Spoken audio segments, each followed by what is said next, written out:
Karaang video ay natapos tayo kung saan ay nagulat si Yang Gak dahil sa narinig na niya ang pangalang Black White Twin Demons. Dahil ito ay ang titulo ng dating mga kilalang mga master ng Chaos Sect, at minsan pa ay tinawag ang mga ito bilang ang Five Demon Kings, at sila ay katumbas ng Three Heroes ng Bandit Union pagdating sa kanilang mga lakas, at ang dalawang ito ay usap-usapang hindi matatalo kapag sila ay magkasama, at hindi nito naisip na sila ay magiging parte ng Dark Spectral Sect. Sa nakikitang ito naman ng ating bida na pagdating ng dalawa pa, ay tahimik itong napapasabi sa kanyang isip na mukhang ang kaharipan ng apat na ito ay medyo mahirap. Makalipas naman ng ilang sandali, ay habang ang lahat ay tahimik lamang na nagmamasid, ay kasalukuyan naman na kinakaharap ng ating bida ang isa sa miyembro ng Black White Twin Demons. At habang nangyayari ito ay napapasabi naman ang isang 10-headed demon soldier na kahit na banayad ang mga pagbitaw ng mga pag-atake ng mga ito sa isa't isa ay kitang-kita naman na mas nakakalamang ang kanilang kasama na si Hangdan Paiyong, na agad naman na sinang-ayunan ng isa pang 10-headed demon soldier. Nang bigla naman na sinugod ng katapat ng ating bida ito at sinabi na matagal-tagal na din mula nang may makatagal sa kanyang sandata ng ganito, at sa tingin niya nakakaiba ang batang ito, ngunit nang makalapit naman siya dito ay mabilis naman na naiwasan lamang ito ni Yeonjuka, kaya naman ay masaya nitong sinabihan ng ating bida na mukhang mas bumibilis pa ito sa kanyang pagkilos. Masaya naman siyang sinabihan ng ating bida na kitang-kita naman ang lakas ng kanyang katapat, kaya naman ay ito ang dahilan kung bakit ibinibigay na niya ang lahat ng kanyang makakaya sa kanya.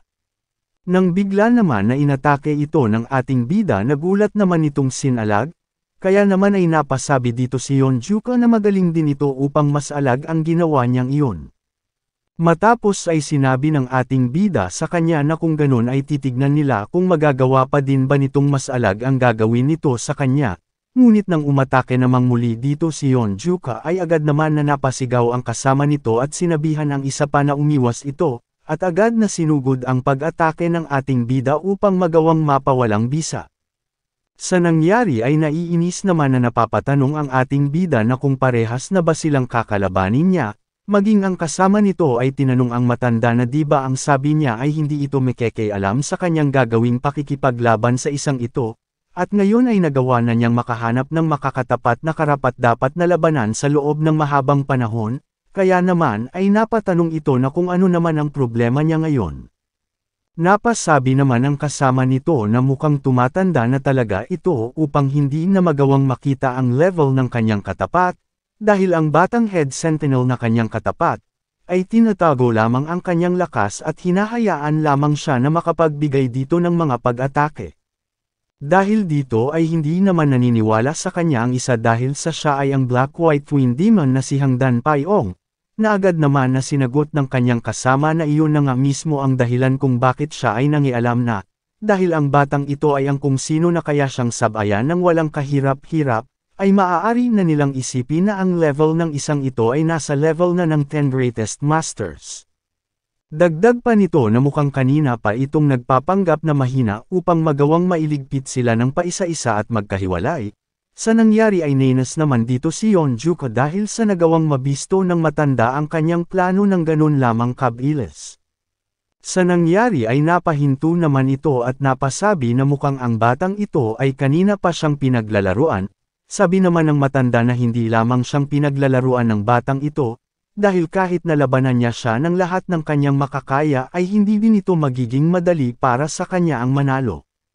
Dahil dito ay napasabi naman siya na mahirap para sa kanya ang paniwalaan ang lahat ng kanyang mga sinabi, ngunit kung ito ang kanyang nararamdaman sa sitwasyon na kinakaharap niya ay maaaring tama nga ito, kaya naman ay sa tingin niya na kailangan na niyang seryosohin ang pakikipaglaban sa isang ito. Matapos ay agad naman niyang tinawag ang Mimong Blood Killer at ang Dark Spirit Demon Slayer na nasa kanyang likudan, at sinabihan na kung tatayo lamang ba sila dito dahil kailangan nilang sumali na din sa pag-atake sa isang iyon, na agad naman nilang sinang-ayunan.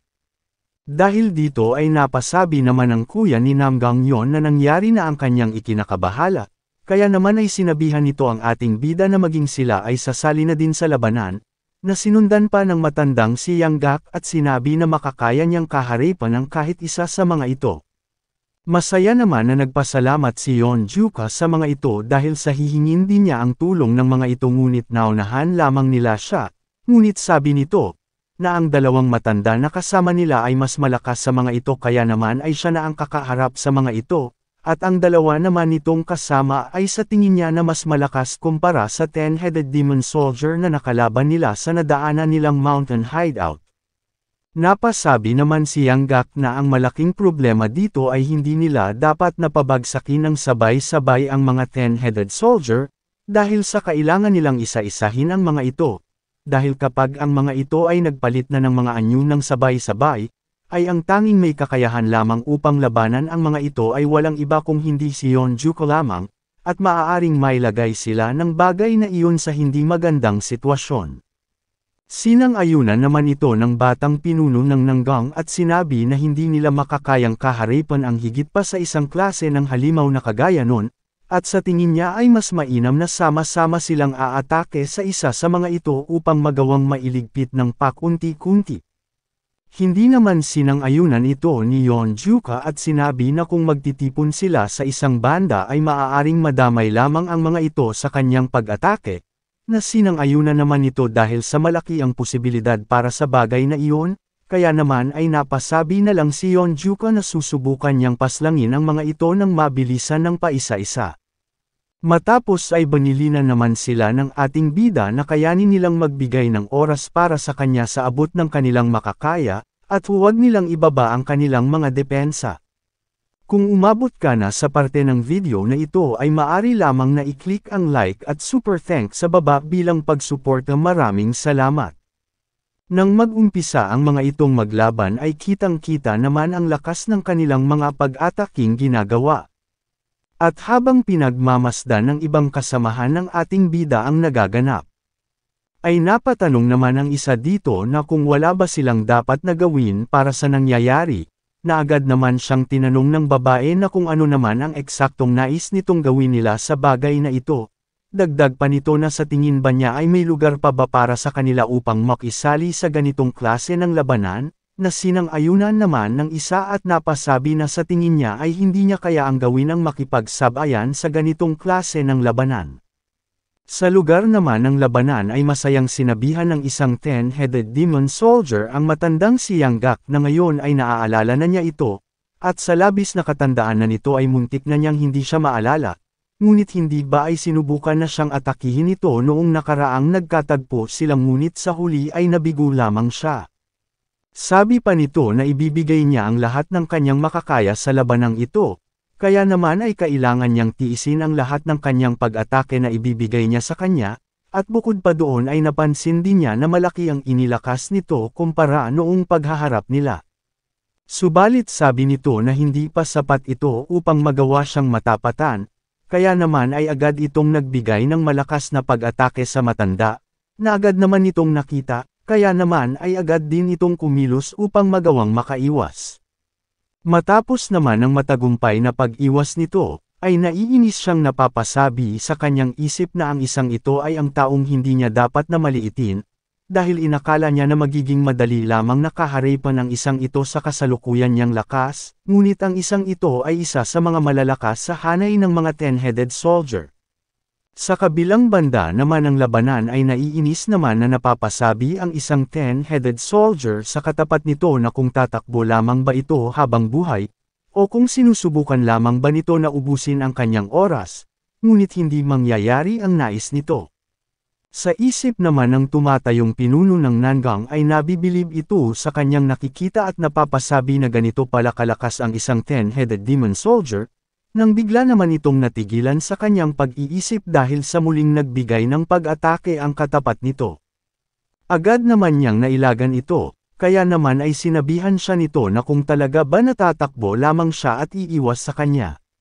Sa isip ng binata na kahit pa siya ang tagapagmana ng Nanggang clan at kinikilala sa husay ng kanyang kakayahan sa pakikipaglaban, ay aminado siya na hindi niya magagawang matalo ito ng madalian. Kaya naman ay nababahala siya dahil sa bukod sa mga nandito ay madaming bilang pa ng mga halimaw na ito ang mayroon ng Dark Spectral Sect, dahil kung ganun ay mukhang hindi magiging madali para sa kanya ang pigilan ang kanyang sarili na gamitin ang lahat ng kanyang makakaya, ngunit hanggat hindi naman niya ito mapapaslang ay magiging ayos lamang ito dahil sa hindi naman ito magbabago ng kanyang anyo bilang mabangis na halimaw.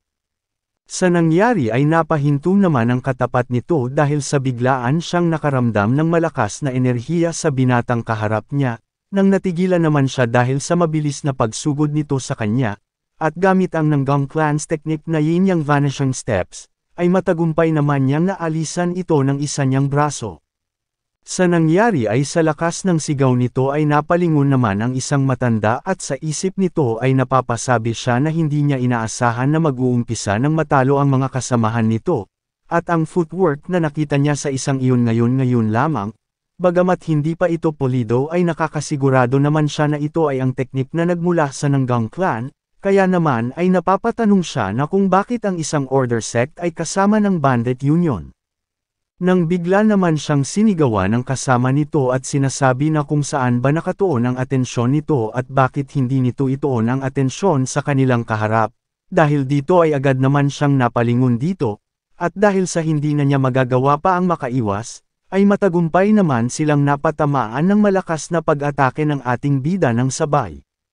Sa nangyari ay napasabi naman ng matanda na ang batang ito ay may malahalimaw na lakas, kahit pa matapos nilang may pagsama ang kanilang mga atake ay hindi man lamang nila nakitaan ito ng pagkapagod, nang bigla naman silang pinuri ng ating bida dahil sa teamwork na mayroon sila, subalit kung hindi lamang nila naibaba ang kanilang mga depensa sa pagkakataon na iyon, ay maaaring nasa hindi pa din siyang magandang kalagayan ngayon. Masaya naman na sinabihan naman siya ng matanda na mukhang ngayon ay inaasar niya ang isang matandang kagaya niya, ngunit kahit naman hindi nilang nagawang maibaba ang kanilang depensa ay hindi din naman nila magagawa din ang mas alagang pag-ataking iyon. Sa isip nito habang napapatitig sa ating bida, ay sa loob ng halos 60 na taong pamumuhay, ay minaliit niya ang halos lahat ng mga martial artist na hindi isa sa 10 greatest master. At matapos na sumali sa Dark Spectral Sect, ay nagawa niyang maitulak pa ang kanyang kakayahan na mas malakas pa kumpara noong siya ay bata pa, ngunit ngayon ay malapit na niyang makita ang kanyang katapusan sa kamay ng isang bata na halos wala pa sa edad na 20. Agad naman na binigyan ng ating bida ng panapos na pag-atake ang matanda, ngunit nabigla naman ito, at maging ang mismong matanda, dahil sa nagawa pa nitong saluhin ang pag-ataking para sana sa kanyang kasama.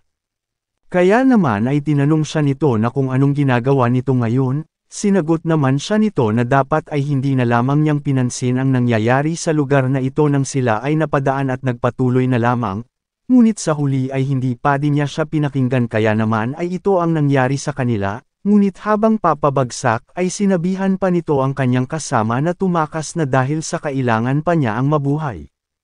Matapos ay sinabihan naman siya ni Yeonjuka na ang plano niya ay ang pagsabayin silang paslangin, ngunit ngayon ay hindi na siya natutuwa. Sa nangyari ay galit naman itong sinabihan ang ating bida na hindi siya nito mapapatawad dahil sa ginawa niyang ito, at kahit buhay pa niya ang maging kapalit ay papaslangan niya ang ating bida at ipaghihiganti ang kanyang kaibigan.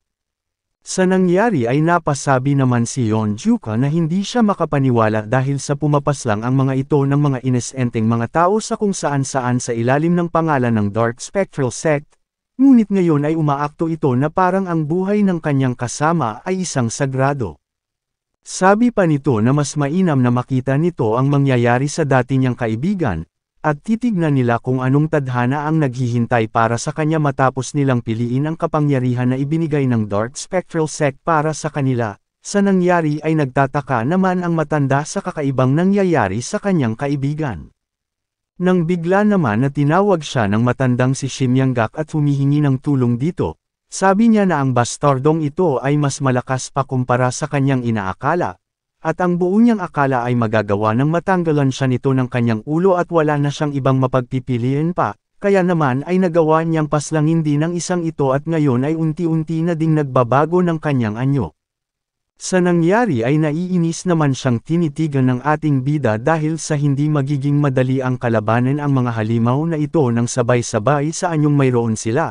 Kaya naman ay galit nitong sinabi sa matanda na kapag natapos silang asikasuhin ang mga ito, ay siya naman ang kanyang isusunod sa kabilang buhay.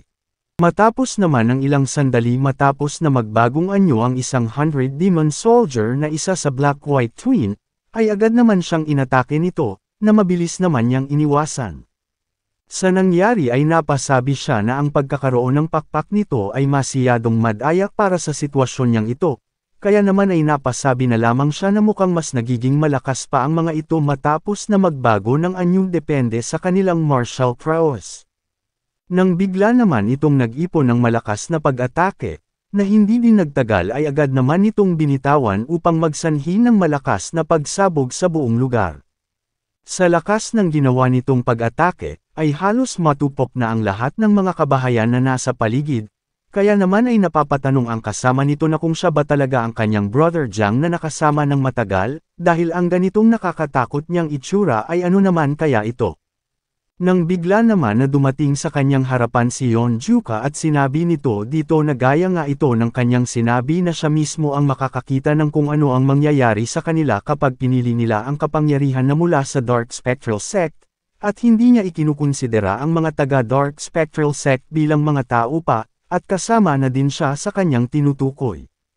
Ngunit dagdag nito na dahil sa ganito na ang sitwasyon, at kung magiging halimaw pa siya, ay para sa kanyang kaibigan na handang mamatay upang maprotektahan siya, ay hahayaan na muna niyang mabuhay ito sa ngayon, ngunit binalaan naman siya ng ating bida na tatandaan nito na wala nang susunod pang pagkakataon kapag muling nagkaharap silang dalawa. Sa kabilang banda naman sa kinaroroonan ng matandang si Shim Yanggak, ay sinasabihan nito ang halimaw na ngayon ay hindi na siya ang dapat na kalabanan nito kung hindi ang ating bida. Ngunit dahil sa hindi naman nakikinig ito ay nagawa siyang maatake ng halimaw kaya naman ay agad siyang napasalag, ngunit dahil sa lakas ng pag-atake ay agad naman siya nitong naipatapon sa isang pader sa malapit. Matapos ay naiinis itong napapasabi na kung gaano ba talaga kalakas ang mga ito kapag nagpalit na ng kanilang mga anyo bilang mga halimaw. Sa isip nito na masyadong napakapanganib ang kaharipan niya ang isang ito, ngunit kailangan niyang magbigay ng sapat na oras pa para magawang tapusin na ito ni Yonjuka. Nang bigla naman itong nakita ang kinaharap na sitwasyon ng ating bida upang mapasabi na lamang siya na kung talaga ba na ngayon pa sila sabay-sabay na nagpakita, dahil sa palagay niya ay ito na ang kanilang katapusan.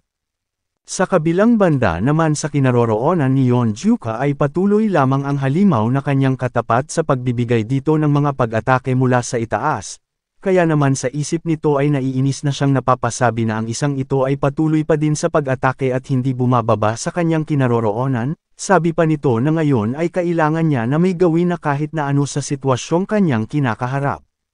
Sa isip niya na kahit pa may activate niya ang Nine Heavens Master Sword, ay masyado itong malayo upang makapagbigay siya dito ng solidong pag-atake. Bukod pa doon ay kapag hindi niya nagawang matapos ang isang ito ng Mad Alien ay mapapahamak na ang kanyang mga kasamahan. Nang bigla naman na napasigaw ang matandang si Shim Yanggak sa ating bida at tinatanong nito siya na kung matagal pa ba ito sa kanyang kinakaharap, kaya naman ay naiinis na napasabi na lamang si Yonjuka na kung bakit hindi na lamang niya hayaan na mapaslang ito total siya naman ang dahilan kung bakit lumabas ang isa pang halimaw. Matapos ay nagawa naman siyang maabutin nito at nagbigay ng malakas na pag-atake, at habang papalapit ito sa kanya ay sa isip nito na sa tingin niya na ang ataking papalapit ay maaari niyang ikamete. Nang bigla naman na kumilos si Gangyon, at matagumpay itong binigyan ng kritikal na atake sa kanyang katawan upang magawang mapahinto ang malaking halimaw sa pagsugod sa matanda. Dahil sa nakitang ito naman ni Shim Yanggak ay gulat na gulat ito sa nangyari, at maging ang kuya nito ay ganun din dahil sa hindi niya inaasahan ang bagay na iyon sa kanyang kapatid na babae. Nakita din ito ng ating bida kaya naman ay masaya itong napasabi na grabe nga ang ataking ginawa niyang iyon. At ngayon ay hindi na siya masyadong mababahala sa mga ito, dahil kitang-kita naman na si Gangyon ay isa ding malakas na mandirigma. Kung umabot ka na sa parte ng video na ito ay maaari lamang na i-click ang like at super thanks sa baba bilang pagsuporta. Maraming salamat. Bago maganap ang ginawang iyon ni Gangyon, ay nakita naman ng kanyang kuya ang papatakas na isang miyembro ng Black-White Twin. Kaya naman ay tinanong niya ito na kung pinapanta ba nito ang kanyang kasama upang kalabanan si Yonjuka at siya naman ay para kaharipan silang mga natitira. na hindi naman ito sinang-ayunan at sinabi na nagkaroon siya ng kasunduan sa kanilang head sentinel. Sabi nito sa kanya na kapag dinala niya ang isa pa dito at aalis ay hahayaan muna siya nitong mabuhay. Sa nangyari ay napaisip naman dito ang kuya ni Nang Gangyon at napapatanong na kung talaga ba na ginawa ito ni Yeonjuka, ngunit tama din siya sa ginawa niyang iyon, dahil mas magiging malaking problema sa kanila kapag ang dalawang ito ay magbago din ng kanilang mga anyo bilang mga halimaw. Nang bigla naman itong natigilan sa kanyang pag-iisip dahil sa nakita nitong paghingi ng tulong ng matandang si Shim Yanggak dahil sa magagawa na siyang mapaslang ng kanyang katapat. Kaya naman sa isip nito ay naiinis siya sa kanyang sarili dahil sa dapat ay mas binigyan niya ng pansin ang matandang ito dahil sa ang kanyang katapat ay naging isang halimaw na. Ngunit sabi nito na ang distansya mula sa kanyang kinaroroonan ay masyado pang malayo, at kahit gamitin pa niya ang kanyang yin-yang vanishing steps ay masyado ng huli para sa kanya na mabutan ito. Nang bigla naman na kumilos si Nang Gangyon mula sa di kalayuan, na nagawang lagpasan pa siya, at ito ay nangyari sa isang kisap mata lamang. Sabi nito na madaming dugo at pawis ang kanyang nawala upang magawa lamang na sundan ang mga yapak ng kanilang ama, ang Sword King, ngunit ang ultimate technique ng kanilang Nanggang clan na yin-yang vanishing steps ay hindi pa din niya nagagawa ang maperpekto, ngunit nagawa itong gamitin ng kanyang kapatid na babae at ito ay perpekto ang pagkakagaya katulad ng sa kanilang ama. Matapos na makapagbigay ng dalaga ng malakas na pag-atake nito, ay agad naman na naka-recover ito sa pinsalang kanyang natamo, kaya naman nang sinubukan nitong atakihin ang dalaga, ay agad naman din siyang inatake nito, at gamit ang malakas na teknik nito, ang Imperial Sword Form, ay sa ilang pagwas-iwas ng espada ng dalaga sa katawan ng halimaw, ay nang matapos na suluhin niyang lahat ay nagresulta ito sa malakas na pagkakasabog sa lugar ng kanyang kanotalsikan.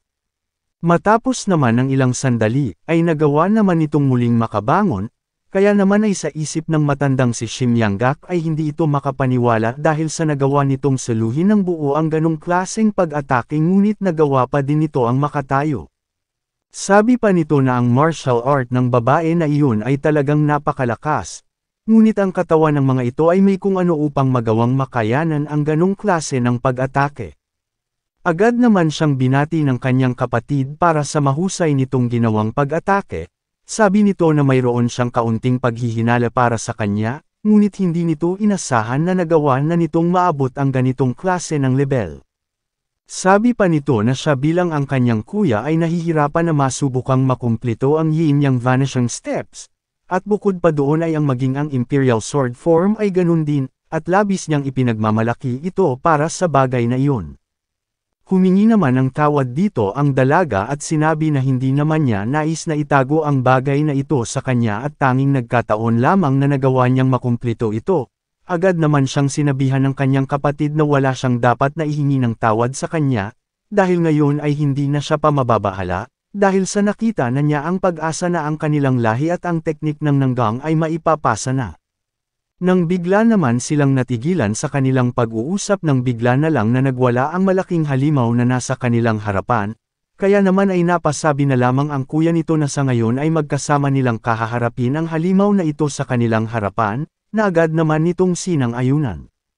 Sa lugar naman ng ating bida, ay nagpatuloy naman ang katapat nito sa pag-iipon ng malakas na pag-atake laban kay Yeonjuka, kaya naman ay bigla na lang nitong tinusok ang kanyang bibig upang magawang mapatigil. Dahil dito ay napasabi na lamang siya na dapat ay mas maaga niyang naisipan ang bagay na iyon, ngunit dahil sa kailan lamang niya natutunan ang teknik na iyon ay hindi ito sumagi sa kanyang isipan. Matapos ay tinawag nito ang halimaw na kanyang katapat at sinabi na hindi nito nais na masayang ang oras ng kanyang kasama na si Nang Gangyon kaya naman ay kailangan na nilang mabilis na tapusin ang laban na ito, matapos ay agad naman siyang sinugod nito upang agad siyang makaiwas. Kaya naman sabi nito na sa ngayon ay kailangan muna niyang bumaba sa lupa, kaya naman ay agad niyang sinipa ito pababa na nagsanhi ng malakas na pagkakasabog. Nang matapos naman na mawala ang mga makakapal na alikabok, ay sinabihan naman siya ng ating bida na mas mainam na dito sila maglalaban, kaya naman ay oras na para pagbayaran niya ang lahat ng kaguluhan na ginawa niya sa lugar na ito. Matapos ay agad nitong kinuha ang kanyang espada, at nang makuha ay agad naman itong naghanda ng isang malakas na pag-atake, at ito ay ang Fifth Phase of Nine Heavens Master Sword, Earth Annihilating Scatter. Sa nangyari ay hindi naman may pinta ang muka ng halimaw sa kakaibang liwanag na kanyang nakikitang papalapit sa kanya. Sa kaparehas naman na oras, sa hangganan ng Kunlun Mountains, ay sa lugar ng sinasabing tahanan ng mga immortal, ang Taisho Shanren, isang Grandmaster ng Kunlun Sect at Master of the Three Immortals, ay nagpadala ng pambihira at agadang pagpapatawag sa Three Immortals sa mundo ng mga mortal. Hindi naman makapaniwala ang kasama nito sa kanyang nakikita, dahil ang Kunlun Sect's Demon Chasing 8 Trigrams plate ay gumagalaw. Kaya naman ay napasabi ito sa kanyang Grandmaster na ang plate na ito ay hindi pa gumalaw sa loob ng ilang nagdaang dekada, kaya naman ay tinanong niya ito na kung anong nangyayari ngayon. Sabi sa kanya ng Grandmaster ng Kunlun Sect na si Taisho Shanren na sa tingin ba niya ay ipapatawag siya nito dito nang walang kahit na anong rason, dahil ang kanilang mundo ay malapit ng malubog sa kaguluhan, at ang Demon Chasing 8 Trigrams plate ay isang sacred relic at isang compass na humahabol sa demonic chi. Ayon sa kwento ay gagalaw lamang ito kapag nakaramdam ito ng demonic chi na kayang magdala ng pagkawasak sa mortal realm. Ito ay hindi pa nagawang umikot ng ilang daang taon, ngunit nag-umpisa itong umikot magmula noong nakaraang taon at ngayon ay nagwawala ito sa pag-ikot ng direksyon. Dahil dito ay napatanong naman ang isa na kung sa tingin ba nito na ang usapin na ito ay para sa kanilang Three Immortals ang makialam, na agad naman na sinang-ayunan ng Grandmaster at sinabi na kapag ang lahat ay nandito na, ay kailangan na nilang umpisahan ang pag-iimbestiga. Subalit sabi nito na kung ito na talaga ang pasimula para sa kanilang katapusan, ay kahit pa ang kanilang pinagsamang lakas ay hindi na magiging sapat pa. Kaya naman ay ito ang dahilan kung bakit nito ipagkakatiwala ang pinakasagradong relic ng Kunlun Sect, at ito ay ang Evil Repelling Sword. Kaya naman ay silang Three Immortals ay kailangan ng alamin at wakasan ang pinagmumula ng demonic chi sa kanilang mundo.